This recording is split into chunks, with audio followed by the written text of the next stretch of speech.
பொள்ளாச்சி மாட்டு சந்தையில் 3 கோடி ரூபாய்க்கு வர்த்தகம் நடைபெற்றதால் வியாபாரிகள் விவசாயிகள் மகிழ்ச்சி அடைந்துள்ளனர்.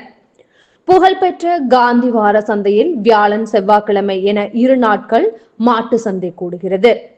இங்கு மதுரை, திண்டுக்கல், விருதுநகர் மற்றும் தமிழகத்தின் பல்வேறு பகுதிகளில் இருந்தும் ஆந்திர மாநிலங்கள் இருந்தும் கறவை மாடுகள், காளை மாடுகள் விற்பனைக்கு கொண்டு வரப்படுகிறது.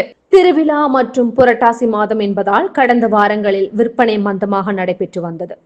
இந்நிலையில் வரும் 17ஆம் தேதியுடன் புரட்டாசி மாதம் முடிவடைய உள்ளதால் கேரள வியாபாரிகள் அதிக அளவில் வந்திருந்தனர். இதனால் மாடுகள் விற்பனை விறுவிறுப்புடன் நடைபெற்றது.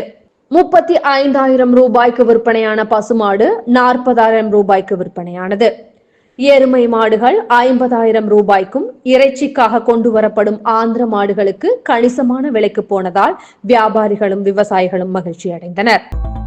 ஆங்கிலேயர் ஆட்சி காலத்தில் துவங்கப்பட்ட பொள்ளாச்சி ரயில் நிலையத்திற்கு இன்றுடன் 110வது ஆண்டை எட்டியுள்ளது. புதுப்பொலிவுடன் அடியெடுத்து வைத்துள்ளதால் பயணிகள் நலசங்கத்தினர் மற்றும் பொள்ளாச்சி சுற்றுவட்டார பகுதி மக்கள் பெரும் மகிழ்ச்சி அடைந்துள்ளனர்.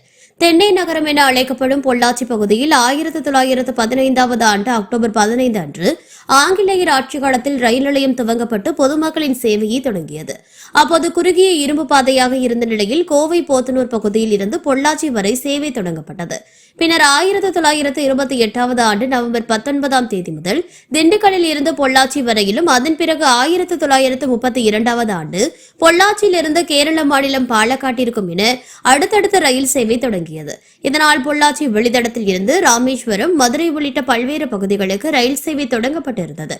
இதனால் பொள்ளாச்சியிலிருந்து பிற மாவட்ட பகுதிகளுக்கு ரயிலில் பயணிக்கும் மக்களின் எண்ணிக்கை தொடர்ந்து அதிகமாக இருந்தது. இதனைத் தொடர்ந்து 2015வது ஆண்டு ஜூலை 15 முதல் குறுகிய பாதையிலிருந்து அகல ரயில் பாதைக்கு மாற்றப்பட்டு சேவை தொடங்கப்பட்ட நிலையில் பொள்ளாச்சியிலிருந்து பாலக்காடு மற்றும் கோவை, மதுரை, திருச்செந்தூர், சென்னை உள்ளிட்ட பகுதிகளுக்கு சிறப்பு ரயிலாக வாரத்தில் 2 நாட்கள் தூத்துக்குடி உள்ளிட்ட பகுதிகளுக்கும் ரயில் சேவை தொடர்ந்துள்ளது. இந்த அகல ரயில் பாதைகளில் மின்மயமாக்கல் பணியும் தற்போது முழுமையடைந்துள்ளதால் தற்போது பொள்ளாச்சி வழியாக 7 ரயில்கள் இயக்கப்பட்டு வரும் நிலையில் கூடுதலான ரயில்களை இயக்க வேண்டும் எனவும், கோவையிலிருந்து பொள்ளாச்சி வழியாக சென்னை, நாகர்கோவில் வரையிலும், மேலும் ஈரோட்டிலிருந்து கோவை, பொள்ளாச்சி வழியாக ராமேஸ்வரம் உள்ளிட்ட பகுதிகளுக்கும் இரவு நேர ரயில் சேவை துவங்க வேண்டும் என பயணிகள் நலசங்கத்தினர் மற்றும் பொள்ளாச்சி சுற்றுவட்டார பகுதி மக்கள் பலரும் இந்த 110வது ஆண்டு பிறந்த நாளை முன்னிட்டு கோரிக்கை விடுத்துள்ளனர். அரசு பேருந்துக்கு நவமலை மின்வாரிய ஊழியர்கள் சிறப்பு பூஜை. ஆனைமலை அடுத்து நவமலை பகுதியில் மின்வாரிய ஊழியர்கள் மற்றும் மலைவாழ் மக்கள் அதிக அளவில் வசித்து வருகின்றனர். இவர்களுக்காக பொள்ளாச்சியில் இருந்து நவமலைக்கு தினந்தோறும் 5 முறை அரசு பேருந்து இயக்கப்பட்டு வருகிறது. இந்த நிலையில் நவமலை மின்வாரிய குடியிருப்பில் இருக்கும் ஊழியர் மற்றும் அதிகாரிகள் இன்று காலை அரசு பேருந்துக்கு வாழை கன்றுகளை கட்டி மாலை அணிவித்து விபூதி, பொட்டு, சந்தனமிட்டு பொங்கல் வைத்து தேங்காய் உடைத்து ஆயுத பூஜையை கொண்டாடினர். மின்வாரிய ஊழியர்கள் அரசு பேருந்துக்கு ஆயுத பூஜை கொண்டாடிய நிகழ்வு இப்பகுதி மக்களிடையே மகிழ்ச்சியை ஏற்படுத்தியுள்ளது. பொள்ளாச்சி நகராட்சி கூட்ட அரங்கில் நடைபெற்ற கவுன்சிலர் கூட்டத்தில் 116 தீர்மானங்கள் நிறைவேற்றப்பட்டன.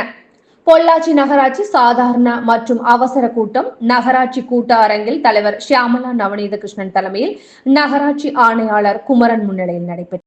கூட்டத்தில் திமுக, அதிமுக, மதிமுக, கொங்குநாடு மக்கள் தேசிய கட்சி உள்ளிட்ட கட்சிகளை சேர்ந்த கவுன்சிலர்கள் பங்கேற்றனர்.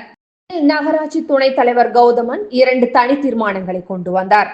அதில் நகராட்சி பகுதி முழுவதும் உள்ள தெருவிளக்குகள் சரியாக பராமரிக்கப்படாமல் இரவு நேரங்களில் எரியாமல் இருப்பதாகவும், எனவே இந்த ஒப்பந்ததாரரை நீக்கிவிட்டு வேறு ஒப்பந்ததாரரை நியமிக்க வேண்டும் என்று தனிநபர் தீர்மானம் கொண்டு வந்தார். அனைத்து கவுன்சிலர்களும் ஆதரவு தெரிவித்தனர். இதேபோல பாதாள சாக்கடை அடைப்பு உள்ளிட்ட பல்வேறு பிரச்சனைகள் குறித்து கவுன்சிலர்கள் கேள்வி எழுப்பினர். இதற்கு பதில் அளித்து பேசிய நகராட்சி தலைவர் ஷியாமலா நவநீத கிருஷ்ணன் கவுன்சிலர்கள் தெரிவித்த குறைகளை விரைந்து நிவர்த்தி செய்யப்படும் என்று உறுதியளித்தார்.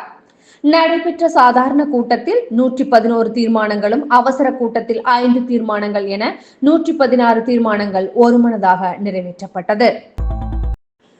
பொள்ளாச்சி நாடாளுமன்ற உறுப்பினரின் தொடர் முயற்சியால் அமிர்தா விரைவு ரயில் ராமேஸ்வரம் வரை நீட்டிப்பு செய்யப்பட்டுள்ளது.